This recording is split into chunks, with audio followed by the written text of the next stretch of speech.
Do you want to start and just tell me your name and how old you are? Okay. My name is Marilyn Ashbrook, and I am 95 years old, 95 and a half actually. Do you still call yourself a painter? Um, yes, I do, but I have to modify that title by saying I used to be. When was the last time you painted?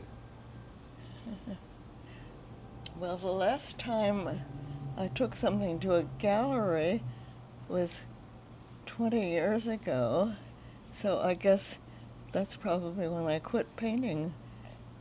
I think it was because when I took it to the gallery, they said, "We're not going to represent you anymore." When did you begin painting? Not until my late 30s or early 40s. Um, I had to find out what I could do. When I was in college, my professors treated me as though I was the answer to their quest for fame, that they were the ones who taught me what everything I knew would know, and they thought that I was unusual. Um, well, more unusual. They said that I could be one of the top artists in the country, and it scared me to death because I was not brought up to be adventurous that way, to do something that was scary. It took nerve, and so I looked for any excuse not to do what they were telling me I could do, because I did not feel as though I could. And so I was just very glad to fall in love and get married and have children right away. And later on, as I matured, I realized that I could have done that if I was the person then that I am now. Um, so when the children got a little bit older, I did start in being uh, very intense in seeing how far I could take what I was doing. And I started taking classes again and had the same reaction from the instructors again, being they being very impressed, and I began immediately winning prizes, but it was too late. Um, what I had been able to do when I was 20 uh, was passe by the time, 20 years later. The definition of art changes about at least every 10 years. Um, so what, when I was 20, the emphasis was the thing that got recognition was being able to, uh, what's the word? Um, well, if your work had a fascinating composition, that that that was the abstract expressionist.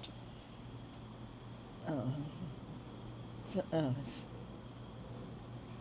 the thing um, that they were good at. Um, but 20 years later, it was Warhol.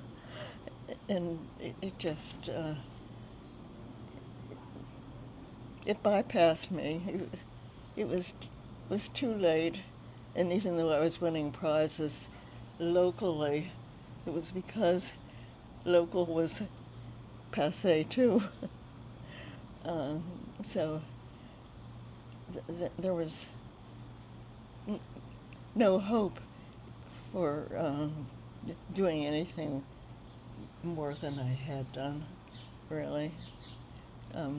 I still enjoy very much a dynamic composition uh, that, that that makes your eye uh, do a dance. How would you describe your style? Well, let's see. One way to illustrate that, I had discovered a um, a scene that I was going to paint. I was quite excited by it. It was looking down some steps, and it was a long stairway. So it started out very large, and then it got teeny tiny at the end, and your eye would go to that end, and just the right things were happening so that it was exciting. And so I took a friend to show her. We went up to the top of the steps, and I turned and I said, "I'm painting this," and she said, "There's nothing there." So that's what I painted, the things that weren't there.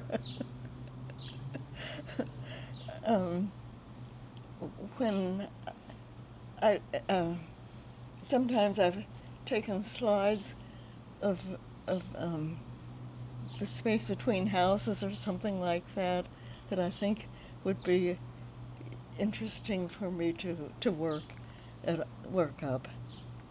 And it was the shapes that I was interested in, and the way it would move your eye around. And I would look at the slide after I was finished, and it didn't look very much like the slide at all.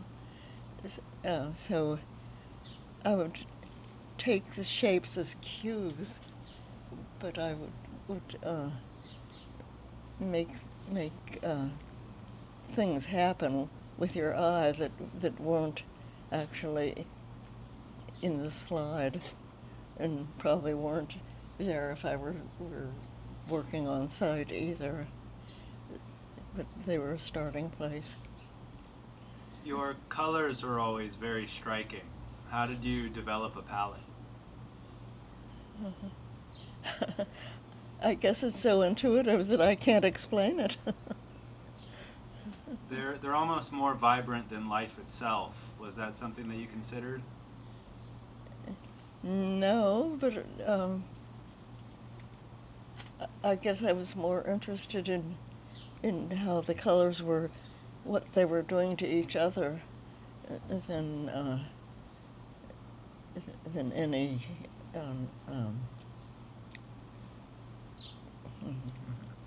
I don't know the word. Any formula. Yeah. I had no rationale for what I did. It's just how you felt.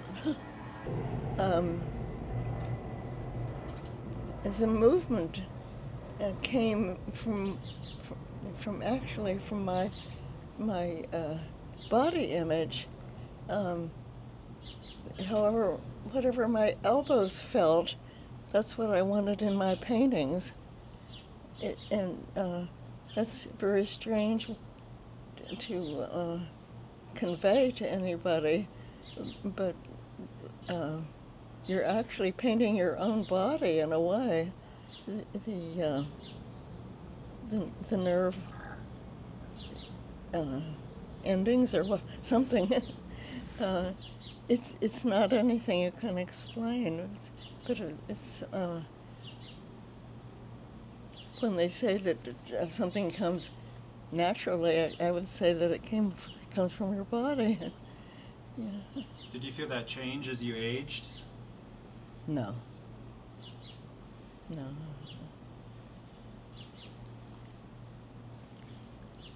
Um, the thing that aging does is that you can't think quite as expansively.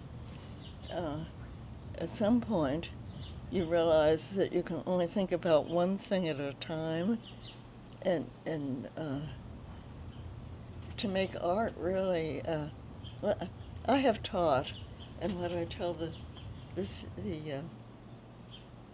students is that there are really 8 things or 6 things that you have to be aware of with every stroke you put down. Uh, and I don't even remember what the 6 things were, except that it's about color and what different shapes do to each other, and what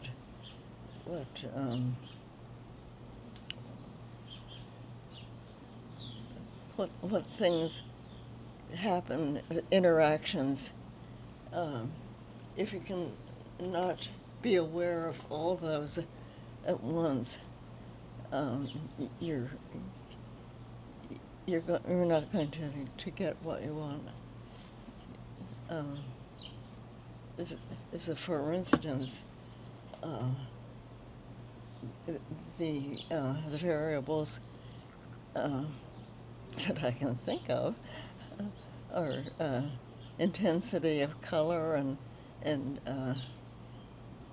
very intense things will do something different from things that are more neutral, and the way that the different shapes converge uh, create a kind of movement, and I just go blank when I try to think of the 6 things, but uh, but there are, and I find now that I'm 95 that I can't even hardly make comparisons, because when I fully comprehend one part of that uh,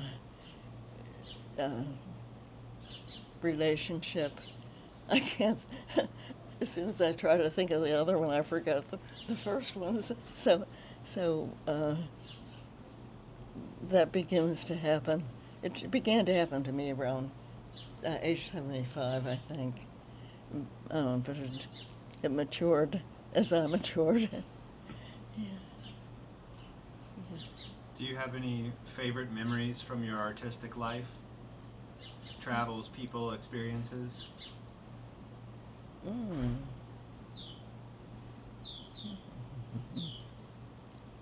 I guess the happiest memories are when I won a prize. it's it's not easy to win a prize when um, well, it's not easy to win a prize anyway, but when you are aware of the politics of things, and um,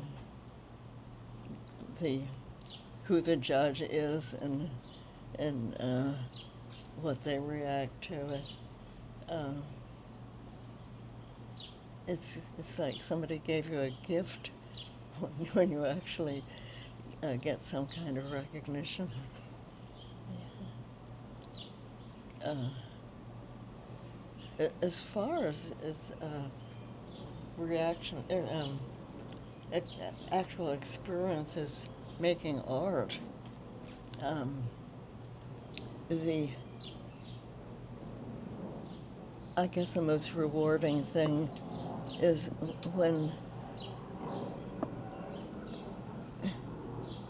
when you have gotten very deep into the actual working, you kind of hypnotize yourself. I think that that's what's happening. And when you reach a state, well, they've called it flow, and I guess that's as good a term as any, but things just, everything else blanks out, and you're just experiencing this thing that you're doing.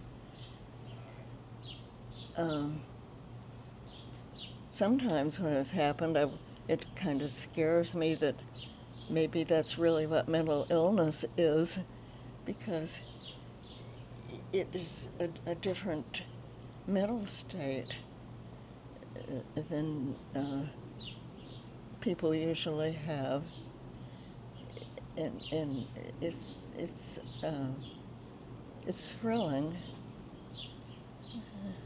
and you're doing good work. Yeah. Where in the world has painting taken you? Geographically? Well, I have traveled quite a bit, and I didn't paint there or even sketch. I just took pictures, and some of the things. Well, you've seen things from China, and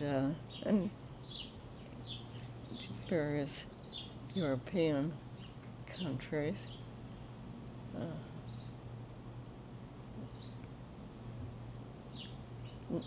Not as extensive travel as people are doing. When I was in college, nobody traveled unless the family had a lot of money. So it was not very many people. But now everybody travels, and a person who has a lot of money might have been to every country in the world. Yeah, so, but a lot of the paintings on my walls are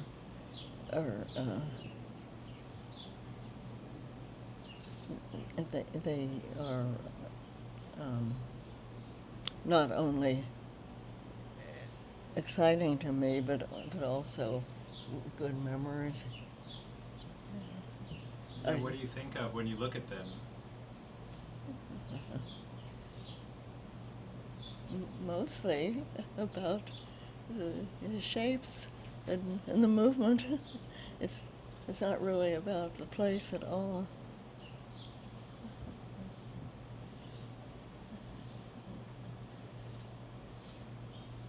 But I've sold a lot of paintings because I painted for what, 25 years, 40, 35, I guess.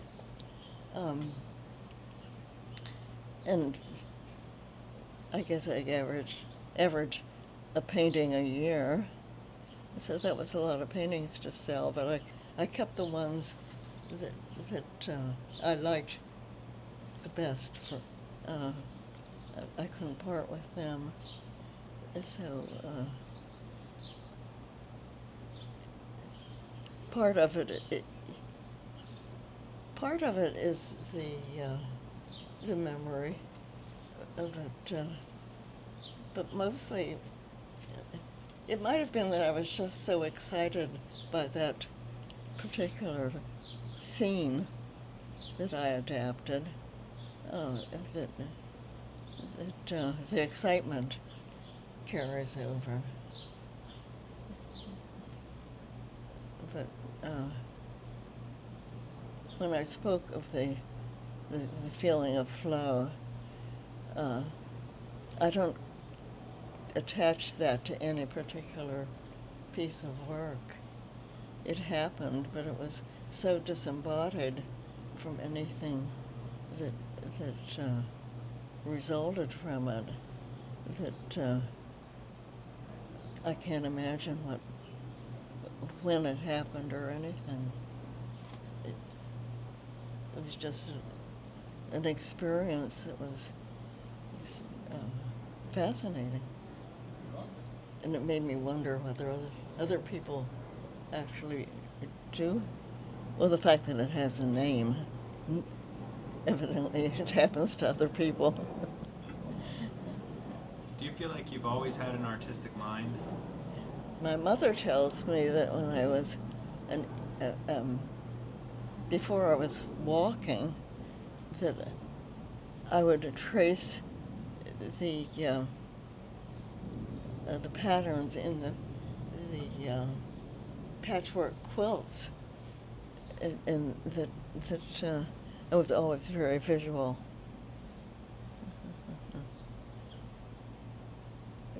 So it might be neurological.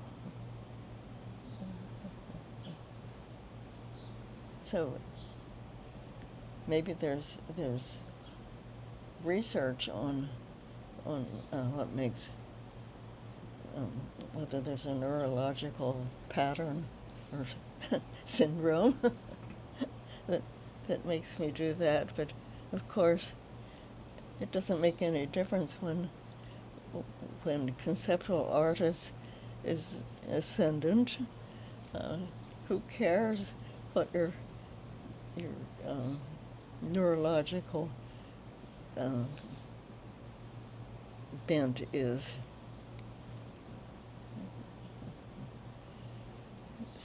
So. How do you hope to be remembered as an artist? I don't think I'll be remembered at all.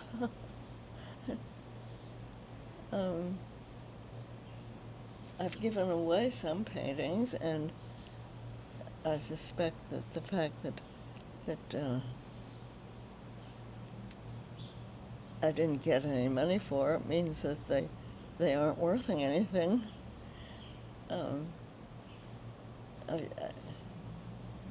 Sometimes when somebody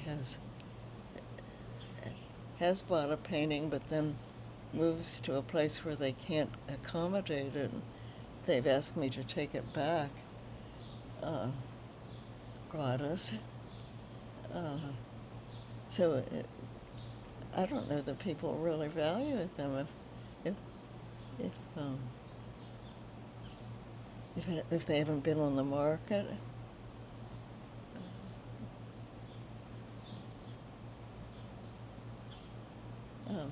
So I guess I can't answer your question. I think that people might not value them.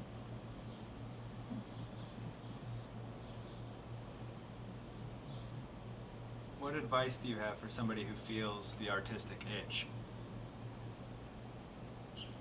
Well, you need the time for the work, but you need the time for your own. You need the time for the job, and you need the time for your own work, and they it's one or the other. You can't have them both happening at the same time. That part of my life was over, and I'll live a different life now. And 20 years ago, I just don't even remember what turned me on.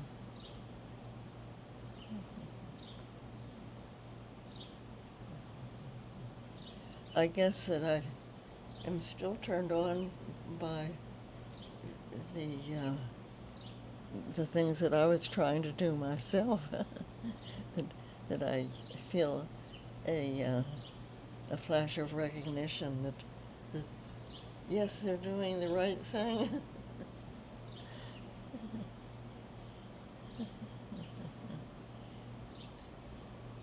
So I guess I'm